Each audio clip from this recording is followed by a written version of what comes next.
Hello and welcome, this is Paragon RG. We're going to be investigating map control in another game of Age of Empires 4. In this case, we're going to be watching another game of the Viper on Mongolian Heights. Now, Mongolian Heights is a map with a river.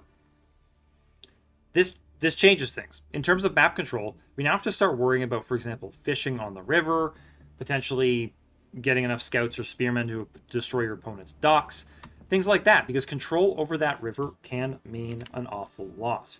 Viper in the red here, playing as the Chinese. Chinese, a little bit of unfavorable nerfs in the most recent patch. However, it does remove their element of being a bit of a one-trick pony. So hopefully they will get some nice, well-rounded buffs in an upcoming patch once the devs figure out what to do. Kashfa is playing as the English, and I'll close this tab going forward. We'll stay as usual in the Fog of War here for our red player. This just helps to give us a sense of what a player controls and does not control. So obviously, in what they can see on the map, right? If they see the resource that appears so obvious to us that they should move to or harass or something like that, a lot easier to see that kind of thing from the Fog of War view. So quick scout of the river. We shouldn't expect any deep sea fish on this map, but there are plenty of shore fish. Now, early on in the game, I think they were more randomly distributed. Now they're pretty consistent. You can see they're pretty much evenly spaced out. So scouting the river doesn't really matter to find fish, but it does matter to make sure... Oh, look at this sheep haul from Kasfa here. But it does matter to make sure that you scout out any docks from your opponent. So river has been fully scouted out, although of course all of this information now is out of date. So you will have to head back over there to look for any docks. In the meantime, actually a 2 Imperial official start for Viper. I like that a lot. Doesn't yet have enough on wood, though, to make this thing worthwhile. So you'll see they drop off 12 wood instead of 10, which means you get a bonus 20% wood. And so with 3 villagers, that's 60% of a bonus villager, which means this would be more efficient if he just had another villager on. Nevertheless, if he wants to collect tax gold, for example, then having Imperial officials is useful. Town center taking a shot. Keep in mind these things have hand cannons rather than arrow slits. They shoot slower. They mostly just do their damage up front. Barracks now coming down for the Viper. So this is a building that players usually want to avoid making at this stage of the game, but they do it for a couple of reasons. If you expect your opponent is going to be making a ton of cavalry, like the Mongols, keep in mind Kasfa here is the English, not the Mongols. But with that kind of player, it's a good idea to have a barracks, even if it's just before you click up to feudal or as you go up. In this case, though, spearmen really exist to put pressure on the river. Obviously, any scouts of his opponent will not be able to fight them. Spearmen counter scouts very, very strongly. So Viper Scout you'll probably see him run along the river in both directions to see what he can see and see if these spearmen can burn anything down. So really nice feature of the Chinese. Viper actually house blocked. Okay, does fix that. Little bit sloppy. But you can just put your Imperial official to supervise that building, triple its output, and then just go back. So look at this. All of a sudden now, they take 6 seconds to make a spearman. These things are flying. And in a second, he'll go back to supervising this building and getting the economic bonuses there. So really handy. So you notice he did that as soon as he scouted his opponent's dock. Pumped out a few more spearmen. The deal here is, remember that your opponent, once they hit feudal age, can simply add an airship out of this dock, which prevents any spearmen from taking it down. So if you want spearmen, right now is the time. He's adding an outpost here. We'll have to see what these spearmen get up to. Looks like a few are headed around this way. It may just be the guard villagers putting them up. He could try to torch this down, but I think it would be faster to run around and just take out the outpost directly. is putting pressure on some fishing ships in the meantime. So spearmen used really nicely to try to get control over this area. Notice that there's no attempt from for a dock for the Viper. Now he can still do so, right? These villagers are forward. There's no reason why he can't place a dock somewhere over here. If he thinks he can gain more control over this area, then that kind of thing can make sense. We'll see if they head home or they go to build something else. Really handy thing, and this is part of why Mongols became ridiculous with their towers, is because you can pop spearmen in. So keep in mind, in a game like AoE2, spearmen don't shoot out of towers. So they're not particularly useful in towers. And by the way, we see a dock coming down up here now for the Viper. But you can always go forward with your unit of choice, any unit, in AoE4 and pop them into outposts, which lets them shoot. So spearmen are much more useful with early pressure for that reason. Viper adding a tower over here, may even shift the spearmen over. Here they come now. Just being super, super annoying. Just check over here. That's just a spearman. So Viper really trying to get full control over this area. Adds his Barbican of the Sun. That is his tier 2 landmark. Right behind this path. So this is really, really nice. What this will accomplish, so keep in mind, Barbican of the Sun is basically like an outpost with an upgraded hand cannon slit. So this first upgrade. So what it'll provide is any ships won't be able to move back and forth through here. And of course, any units coming this direction will not be able to do so without being shot at. Viper moving some of his spearmen forward. Might as well get more value out of them. And in the meantime, they scout the council hall, going down at 6 minutes and 40 seconds. So quite late, but that is what happens when people are fighting over the river. Yeah, this is so annoying. Would not be surprised to see hand cannon slits on this tower as well, once the Viper can afford it here. Looks like he now can. Being maximally annoying. Keep in mind the Chinese can build a second landmark, so we'll have to see if he goes for that Song Dynasty. Currently is building up food and gold, so he may very well do that. Quite a bit of tax gold built up on the mill at least.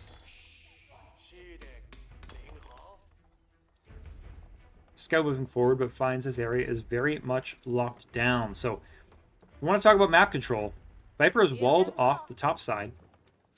Has a dock here. Can always add an arrow ship out of it. To keep an eye if he chooses to do that. We do see the... There goes. That's the... hopefully, you'd hope it'd be shooting at these fishing ships, but I think the targeting is a little bit off in this game. It should be defaulting to ships over docks, but it doesn't seem to do that. Yeah, he has hand cannon slits in both of these now. So these ships are not long for this world. At least not long for fishing. Viper taking out this ship up here as well. Yeah, see, it goes back to the dock when clearly you'd expect it to shoot at the ship. So Viper has to micromanage that more than he would like. Junk actually comes... Yeah, so that's the arrow ship for the archer ship, I guess I should say. For the Viper. Comes out to apply some extra pressure in this area. Docks themselves give you a little bit of control simply because they heal ships within this radius. You'll see this ship healing here. That means it's just that much harder for his opponent to operate in either of these places, right? This ship can move over here, and then it can just pop back into this radius to do some healing. So yes, archers will be firing away at this thing, but they do almost no damage to it, particularly when the healing is happening. So we can watch the hit points. Barely going down here. Viper just moves a little bit back, and he is just fine. I'll have to see, does he have a blacksmith? So once he gets a blacksmith with some... Sorry, once he gets the ranged armor upgrades as well, these archers will really do so little damage to these ships. Does get some shots off with the junk. Not ideal, but is starting to take down this junk, so Kasva being very persistent. Viper adding a gate up here now. So he wants the ability to be able to run through there. So maybe gates are their own little subtopic here, right? The fact that walling is fine, but you can't run through your own walls as well, right? I mean, you may need to delete them to get through. So having the opportunity to add a gate can be pretty helpful. Dock being added back here, and a junk moving back toward it. In the meantime, this area has been largely shut down for fishing. Kasva has a single fishing ship operating. Viper, with a ton of food in the bank, needs to get some gold. And yeah, so no attempt for that Song Dynasty. The Imperial Academy is nice because your officials can start dropping off, picking up and dropping off 40 gold at a time instead of 20. So see the gold. Oh, what is he doing?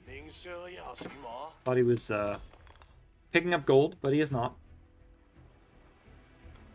So Junk is now being healed up over here. Viper building an outpost on the opposite side, which will give him a little bit of a beachhead if he can finish it.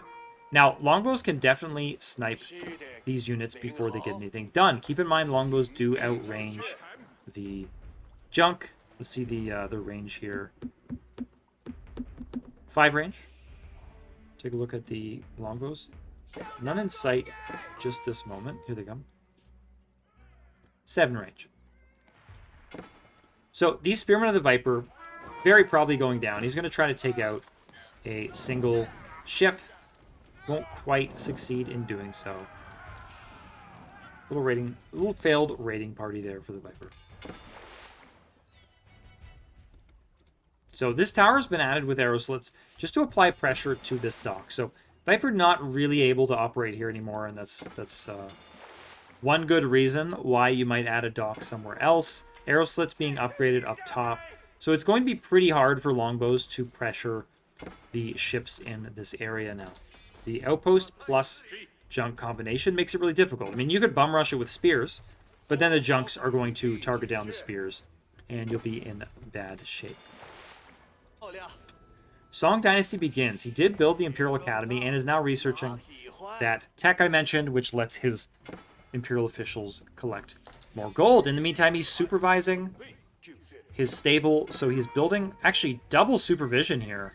So he's each of these stables is tripling the speed at which they are producing horsemen. 9 seconds after that. A good thing as well, there are now longbows in his base. So I admit I didn't see this. I'm assuming that's why he did it. This would have gone down, and then he would have seen the longbows move past and only got shots off at a few. Critical mass here for Kasva.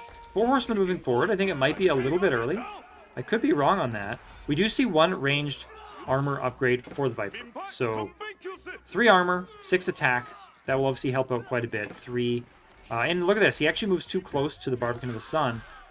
Longbows take some shots. This now looks like more than enough horsemen to clear up this raiding force from Kasva. Really strong play from the Viper. This speaks to the strength of the Chinese. The fact that when something happens, they can react to it so quickly. I think people underestimate that ability. And it means scouting with the Chinese should be even more. Junk trying to take out this tower. This will not go well for it. So if Viper doesn't see this, he needs to, and he needs to pull away. As soon as he can. Will he do it in time? Pulls right up to the top. So good move. Saves that junk. We don't see any further operations up here. You might expect maybe Sacred Site could be captured, but he needs to hit Castle Age first. But no landing parties there or anything like that. Viper now moving across with horsemen. So such strong play along the river. I like this a lot. It makes river maps quite a bit different. There have definitely been complaints about fish being too strong in these situations. But I'm not fully... We'll have to see, right? Because they have been nerfed recently.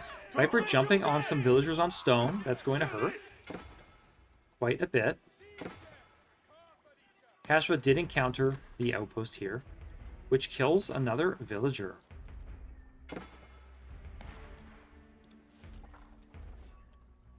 So he's trying to just gain some control over what's in the center. I guess not the center. It's the top path on the map. A little bit asymmetric there. Viper has run around with those horsemen. Moved away from the stone. Took down the tower from his opponent and will take down that dock. Wouldn't be surprised if he follows through and takes the gate. Simply because this gives him free reign to operate on this side. Rams coming in now for Kasva. And will pop his units into his rams. I love this. We don't see this enough from players. Often we see them sitting back here getting shot at. But this Barbican will not last long under 2 rams. So Viper will be forced to react to this. Or he can let it go. Just basically wait until the castle age, which he is on his way up to. So astronomical clock tower is in the works here. 11 villagers. And remember, Chinese villagers build twice as quickly. So really fast age up for him.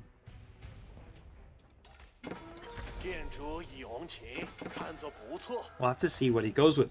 In the latest patch, Imperial officials no longer able to supervise from this building. And remember, for those of you who are new to the game, the clock tower builds siege units and does so with 50% more hit points. So their springolds have more hit points, nest of bees, trebuchets, bombards. All of those are really hard to deal with. Now, the purpose of siege isn't its hit points, but when siege is that much more difficult to kill, it makes them really, really effective. And enough that they had to pretty much nerf it outright. Viper having to retreat from his front gold with those villagers, but he can definitely move somewhere else. Yeah. How many villagers here? 20 villagers? 20%. So it's like he has 24 villagers here with the help of the Imperial official. Really, really efficient. Has to move them away now as well. Nest of bees is being made, which should be useful as long as the spearmen don't get on top of it. But he has to retreat with it right away. Viper now with Palace Guard, which are the right tool for the job. They should counter both. Keep in mind, these are faster versions of Men-at-Arms. They're the unique version of the Men-at-Arms for the Chinese. That speed helps quite a bit to catch up with archers, but they are a little less tough. That being said, they do have 5 ranged armor here, so still quite good against these 7 damage longbows. Yeah, we'll watch one of them for a minute. So about three volleys for his entire group to kill one of them. So if he can jump on them with, 5 to 7, the longbows should have to pull back, and the clock tower nest of bees driving away those longbows as well. So really great defense with minimal force from the Viper. Barbican of the Sun still down, but it has less and less useful effect as the game goes on. It has run through with those horsemen, so he didn't end up taking out this gate, but he was already back here with the horsemen anyway, so we'll continue to cause problems on the back lines of Asphalt. We'll just check over here quickly. Nothing really happening here. The tower is just shooting away at each other. Viper's horsemen will get cleaned up here by spearmen if he's not careful. Does run some of them away. Palace Guard are now pushing all the way through the middle of the map. Viper has also made a demo ship. So something that might be odd if you haven't watched AoE4 before is that this is land, but it is also water. So think of it as shallow water. Maybe it doesn't make a lot of sense with ships, but nevertheless, an explosive junk can park itself here and kill units that run by. So if Castro chooses to run by, he needs to be really careful because Viper is ready and waiting and will self-destruct that ship. Viper now trying to jump on these longbows with both horsemen and Palace Guard. Somewhat curious to see how this goes. Nest of Bees do struggle in this situation. They don't get enough shots off before the units move out of range, so pretty difficult to make them work. And the longbows seem pretty darn effective here. They've taken out the horsemen. Only 3 Palace Guard left, although of course they are starting to get kills against the archers now as well. Looks like Men-at-Arms, early Men-at-Arms, that's the Feudal Age variant, now being streamed forward by Kasva. Explosive Junk doesn't manage to catch up with him. Palace Guard are getting kills here. So this is occupying a lot of Kasva's time and energy. In the meantime, he is cleaning up. Viper is cleaning up Kasva's force on the front. Nest of Bees will go down the last second. Men-at-Arms throws a torch and dies.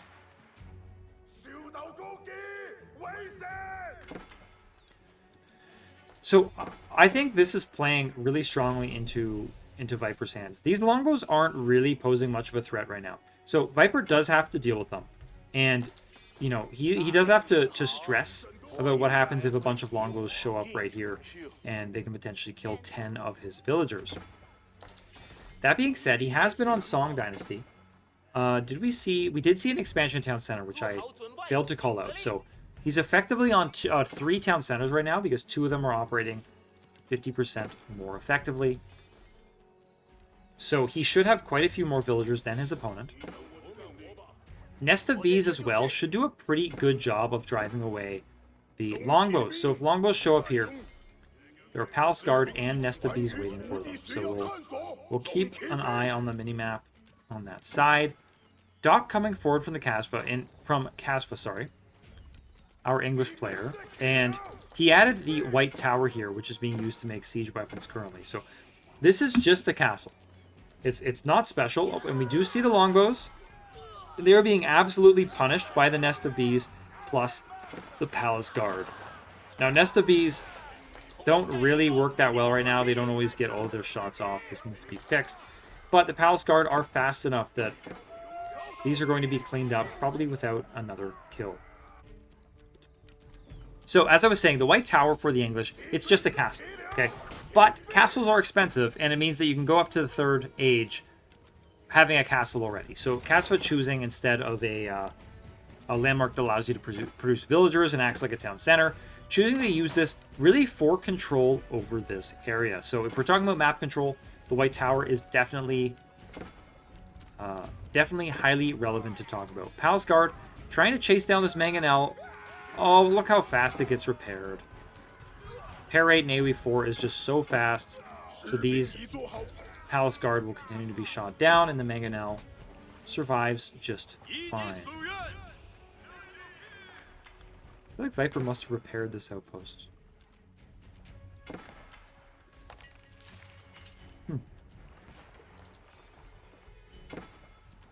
Okay, so the backside having been pretty much cleaned up by the Viper now. This game, I think, is really in his hands. It's up to him to pretty much choose a unit composition, and it looks like he's largely chosen Nest of Bees plus Palace Guard with some Springalds to make sure he can counter any of his opponent's Springalds. They're also Clock Tower Springalds. They have 300 instead of 200 hit points. Very powerful.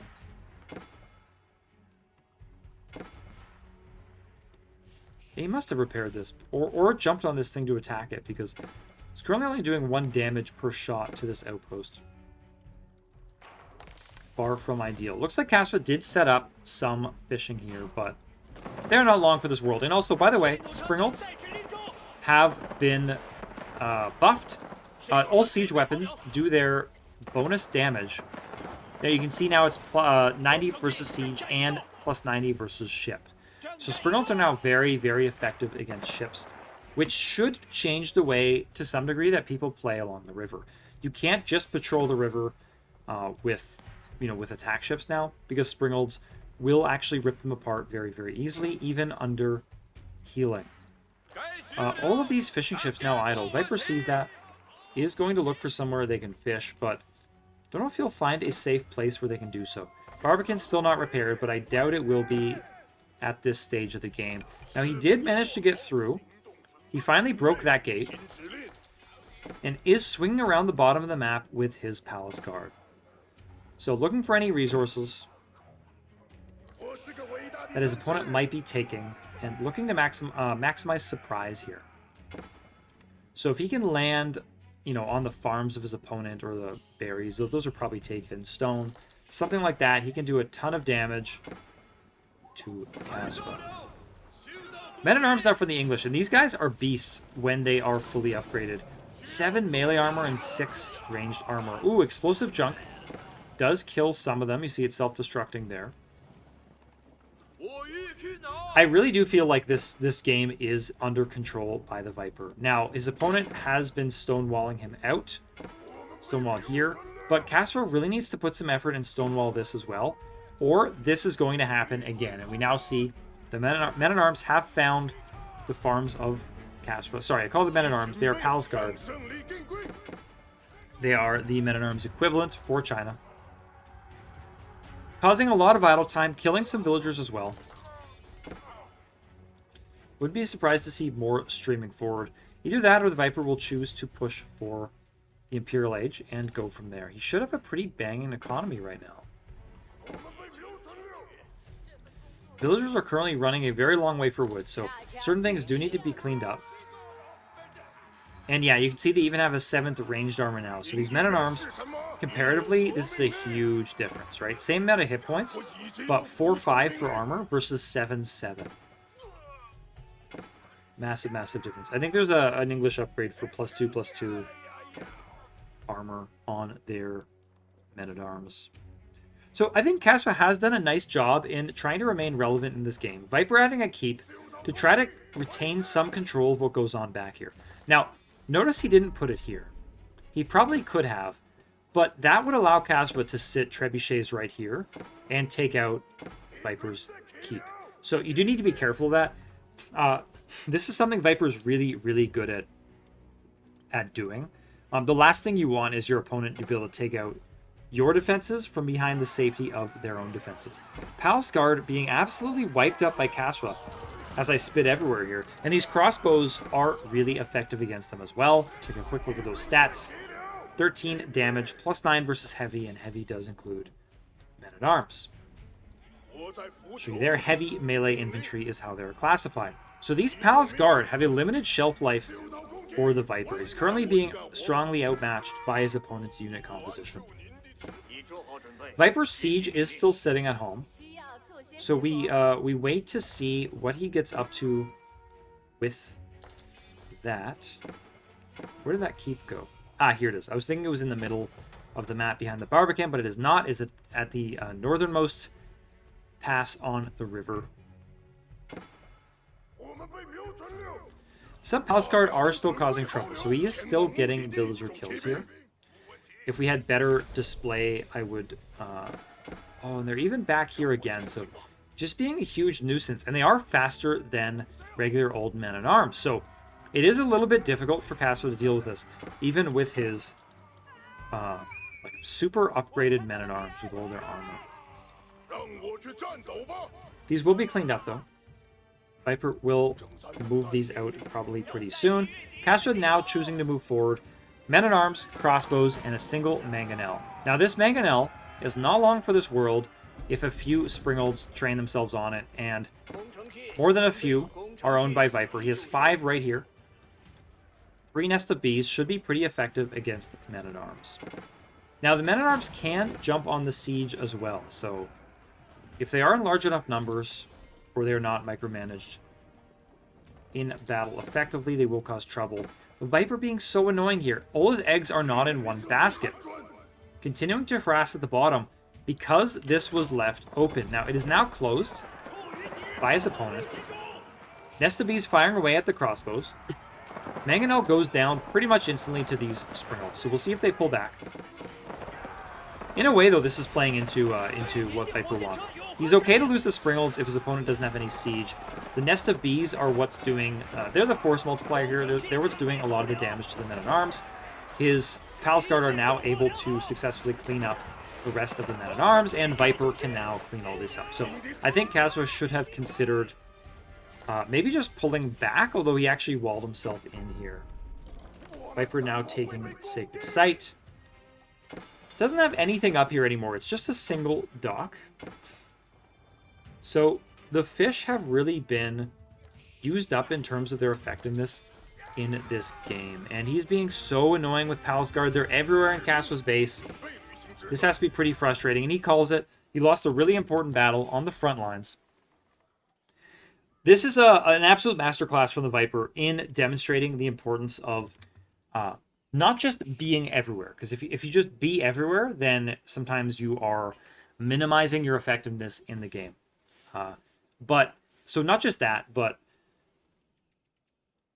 controlling what he needs when he needs it. So for example, on the river, he was pushed back. He moved up here.